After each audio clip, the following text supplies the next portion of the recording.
Welcome to Markets Now. I'm Michelle Rook along with Shawn Hackett with Hackett Financial Advisors. A higher day on Monday, except for the wheat market. And Shawn, corn and soybeans making a move, trying to price in some lower yields in the WASDE. But how much is already priced into these markets, do you think? I really think that, that the market is probably fully anticipating a 173 yield on corn, a 50 yield on soybeans. I think that kind of a down move would not really provide a reaction in the marketplace.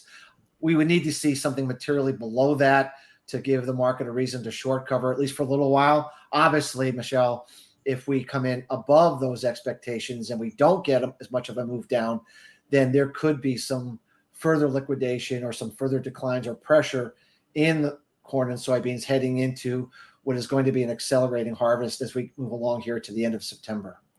And then after the report, our attention and focus starts turning to what? Harvest data? Harvest data will be the next really important thing, matching, where what I was showing versus what we thought they would show, and then just trying to get a general picture of actual versus theoretical. And then once we get a handle on that, Michelle, then obviously we get into the planting season. October is really when planting gets going and everyone starts to calibrate. Are they making progress? Are they getting planting done on time? Are they doing it with good conditions or not? And what the prospects are for that going forward. Not really September. I think we need another month before weather in South America could start to move the dial one way or the other. Yeah. But in your mind, just talking about where we are for ending stocks, when you have over a 2 billion bushel ending stocks figure on corn, that doesn't necessarily historically equate to $5. What does it equate to? Well, it depends on the currency, Michelle. I mean, if the currency is weak, if the dollar is weak and we're in an inflation environment, 2 billion bushel carryout could mean $5.50 corn. If it's a bearish environment and a strong dollar, it could mean $4 corn. And I don't think a lot of people really realize how important the currency is to what an ending stocks actually means in the U.S.-based price. It means a great deal. So if our view is correct, that the U.S. dollar counter trend rally here is kind of nearing some kind of a crescendo to the upside and starts to roll over, I still think that a 2 billion bushel carry, if it's not too much above 2, could still be a $5 corn market, give or take. And we're nearing in on 200 million bushel ending stocks on soybeans here. If we get the estimated adjustments here in the WASDE tomorrow, does that equate to $13.70 soybeans? Once again, I think we're kind of priced in that reality right now. I mean, It seems like every year we say we're going to have all these soybeans becoming really the number one exporter of soybeans. I still feel to the soybean market, it's about Brazil production, the outlook for that production. We are worried that a very, very dry pattern is going to develop for Mato Grosso, which produces over half of soybeans. That's an area to watch, especially as we get into the winter months. Yeah, they're already having problems planting, aren't they? Lots of flooding in the southern part where they also grow a lot of soybeans, and too dry in the northern part. So yeah, they're already having issues. And I think that flooding rain in that central south Brazil region that's so very important to at least half of the soybean crop is not going to get underway. It's not going to get done in the ideal conditions. And if we do get a more dry or unfavorable pattern for Mato Grosso, those two things combined could maybe back off this, what appears to have been this relentless multi-year aggressive move to the upside in their production outlook. Gotcha. Let's talk about the wheat market. More new contract lows in Chicago wheat. The specs are already short in these markets, maybe all three exchanges now. And, do you see a lot more downside risk to this market? And where's been the pressuring factor? What has it been?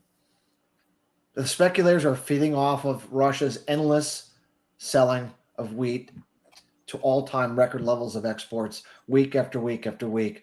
The speculator's view is so long as they are doing that, it doesn't matter what's going on with the Russian-Ukraine war. It doesn't matter that the U.S. had a poor winter wheat crop. It doesn't matter that we have 25-year lows in stocks to usage in exporter hands. They are keying off of the number one exporter in the world, dumping wheat on the market at a very low price, making everyone else uncompetitive.